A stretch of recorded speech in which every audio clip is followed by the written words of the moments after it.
বিয়ে করতে গেলেও লোকেরা কয় এই বয়সে দাড়ি রাখছে কেন? তো তুমি জানো না দাড়ি কি লেগে রাখছে? আমেরিকার যুবকের কথা বলছিলাম, 22 বছরের যুবক, কোরআন তাকে রাসূলুল্লাহর প্রেমিক বানায় দিছে, গালের মধ্যে দাড়ি, লিফটের মধ্যে উঠছে, সাথে সাথে একটা মেয়ে উঠছে, শর্ট প্যান্ট পরা, পর্দা নেই। যখন উঠছে, মেয়ে তো মেয়ে মানুষ, লিফটটা 80 তলা পর্যন্ত যাবে। ছেলেটা ভিতরে ঢুকার পরে মেয়ে আর ছেলে ছাড়া লিফটের ভিতরে কেউ নাই, যুবক মানুষ হক মেয়ে বেপর্দা, তারা তো আর পর্দা বুঝে না। মেয়েটা ভয় পেয়ে গেছে, খোঁচা খোঁচাওয়ালা দাড়িওয়ালা ছেলে, নিশ্চিত কোনো সেকা টেকা খাইছে, নতুবা দাড়ি রাখছে কেন? সে আমার ইজ্জতের উপরে হাত দিবে, নতুবা আমাকে কিছু একটা বলবে। মেয়ে এমনভাবে দাঁড়ায় আছে, কিন্তু মেয়েটা খেয়াল করে দেখে লিফটটা 80 তলা পর্যন্ত গেল, ছেলেটা নিচের দিকে তাকায় আছে, একবারের জন্য মেয়েটার দিকে চোখ তুলে তাকায় না। আর আমাদের দেশের যুবকেরা স্কুল কোন সময় ছুটি হইব হেতে এই চিন্তা। আপনাদের কসবাতে নাই? তোরে জুতা দিয়ে ফিটার দরকার। তুমি যেই মেয়েকে দেখার জন্য কলেজের আর কি বলে হাই স্কুলের সামনে দাঁড়ায় থাকো, এটা কারো না কারো মেয়ে, কারো না কারো বোন।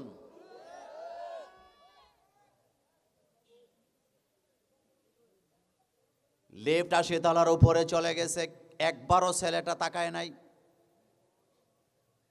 যখন ছেলেটা নেমে যাচ্ছে, মেয়ে এবার পেছন থেকে ডাক দিছে, যুবক দাঁড়াও, তোমার সাথে আমার কথা আছে। যুবক তাও চোখে চোখে তাকায় না, নিচের দিকে তাকায় বলতেছে, কি বলতে চাও, তাড়াতাড়ি বলো। এবার মেয়ে বলতেছে, আমেরিকাতে এমন যুবক আছে নাকি, যেই যুবক আমার মতো এমন ড্রেস, এত সুন্দরী নারীর দিকে কেউ তাকায় না। আমি জীবনে আমার কাছের লোকদের দ্বারা অনেক সময় লাঞ্ছিত হয়েছি, অপমানিত হয়েছি, কিন্তু তুমি কেমন যুবক, লিফটের ভিতরে আমি আর তুমি ছাড়া তো কেউ ছিল না। তুমি ইচ্ছা করলেই তো আমার দিকে তাকাইতে পারতা, আমার গায়েও হাত দিতে পারতা, আমার দিকে তাকাইলা না, গায়েও হাত দিলা না। যুবক, তোমার পরিচয়টা জানতে চাই, কারণ লিফটে তো আমরা দুইজন ছিলাম, কেউ তো ছিল না। বলার সাথে সাথে যুবকটা নিচের দিকে তাকায় বলতেছে, বোন, তোমার কথা সঠিক নয়, আমি তোমার দিকে তাকাই নাই, এটা যেমন সত্য, তুমি যে বলছো লিফটের ভিতরে দুইজন ছিল, এই কথা সত্য নয়, লিফটের ভিতরে 3 জন ছিলাম। কয়জন? মেয়ে বলতেছে, যুবক, তুমি কি নেশা করেছো নাকি? নেশা যদি না করো তাহলে তুমিও জানো 2 জন, আমিও জানি 2 জন, সিসি ক্যামেরাও সাক্ষী আছে, আমরা 2 জন লিফটের ভিতরে ঢুকলাম, তুমি 3 জন পাইলা কই, নেশা করছো নাকি? যুবক বলতেছে, নেশা তো করা তো দূরের কথা, আমি হাত দিয়ে নেশা কখনো ছুঁয়েও দেখি না। তাহলে তুমি 3 জন বলতেছো কেন? যুবক বলতেছে, লিফটের ভিতরে তুমি ছিলা, আমি ছিলাম, আরেকজন ছিল, তিনি কে?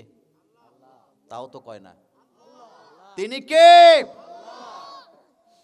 যুবক বলতেছে, তুমি ছিলা, আমি ছিলাম, তোমাকে আমাকে যিনি সৃষ্টি করে এই দুনিয়াতে পাঠাইছেন, সে আল্লাহ আমাদের সাথে ছিল।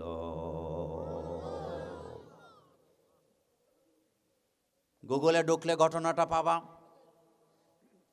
মেয়ে বলতেছে, ছেলে, তুমি কোথায় থেকে আসছো, কি তোমার নাম, তোমার ধর্ম কি? ছেলে বলতেছে, আমার ধর্ম ইসলাম, আমার নবী মুহাম্মদ, আমার রব আমার আল্লাহ। মেয়ে বলতেছে, আমি তো জীবনে মিডিয়াতে অনেক শুনছি, মুসলমান মানি হলো সন্ত্রাস হয়, তালেবানের মতো হয়। ছেলে হাসি দিয়ে এবার বলতেছে, না, তুমি যেটা শুনেছ এটা মিথ্যা, বরং মুসলমান তুমি এখন যেটা দেখতেছ এটাই মুসলমান। এটা কি? তুমি এখন যেটা দেখতেছো এটা মুসলমান, তুমি যেটা শুনেছ এটা মিডিয়ার বানানো কথা, পশ্চিমাদের বানানো কথা, এটা আসল মুসলমানের কথা নয়। আমার কলিজার ভাইয়েরা, এই কথা শোনার পরে মেয়ে বলতেছে, ও যুবক, কোন জিনিস তোমাকে এত ভালো মানুষ বানায় দিছে? ছেলের ব্যাগের ভিতরে একটা কোরআন ছিল। ছেলে কোরআনটা বের করে দিতে আর দিয়ে বললেন, এই যে আমার হাতে হোলি কোরআন দেখতে পাচ্ছ, এটা পবিত্র কিতাব, এটা আকাশ থেকে নাজিল হয়েছে। এই কিতাব আমাকে এমন যুবক বানায় দিছে। রাসূলুল্লাহ সাল্লাল্লাহু আলাইহি ওয়াসাল্লাম রাষ্ট্র ক্ষমতা, রাষ্ট্র সংস্কার আগে করেন না, আগে মানুষগুলাকে সংস্কার করছে। আল্লাহ পাক বলছেন, আলিফ লাম রা,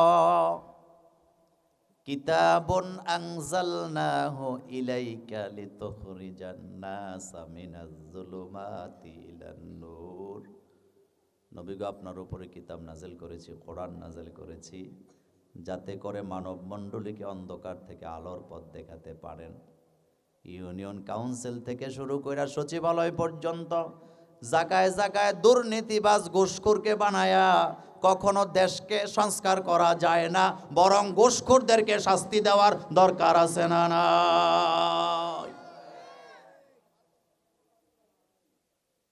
আল্লাহর নবী বলেছেন, আর রশি ওয়াল মুরতাশি কিলাহুমা ফিন্নার।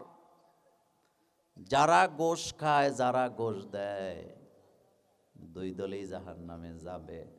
আমার বাংলাদেশের মানুষের হাত পা বাঁধা, একটা জন্ম নিবন্ধন আনতে গেলেও ঘুষ ছাড়া হয় না, এমন ঘটনা আপনাদের কসবাতে নাই? জন্ম নিবন্ধন আনতে বোধহয় ঘুষ লাগে না? হ্যাঁ, আপনাদের এলাকায় লাগে না? কত? আমার কলিজার ভাইয়েরা, গোট যারা খায়, খাইতে খাইতে খাইতে খাইতে যখন শেষ বয়সে যায়, দাড়ি টাড়ি পাইকা গেছে, আমার বিয়ের মতো মেহেন্দি দিছে, কয়দিন পরে রিটায়ারে যাবে, লাল দাড়িওয়ালা লোক কয়দিন পরে রিটায়ারে যাবে, তারা বোধহয় গোশ খায় না? কথা কন না কেন? তারা বোধহয় খায় না? কয়দিন পরে রিটায়ারে যাবে, এরপরও কি খায়? এখন মিটারটা আরো বাড়ায় না কমায়? শুনেন, গভর্নমেন্টের এক আমলা ঘুষ খায়। সরকারের কাছে খবর গেছে, আপনার আমলা তো ঘুষ খায়, তো কোন জেলায় আছে? কয় ব্রাহ্মণবাড়িয়া। কয় তারে সিলেট বদলি কর। সিলেট পাঠাইছে, তাও ঘুষ খায়। কয় দিনাজপুর পাঠা, তাও ঘুষ খায়। রাঙ্গামাটি পাঠা, তাও খায়। এবার কয় কুমিল্লা পাঠা, তাও ঘুষ খায়।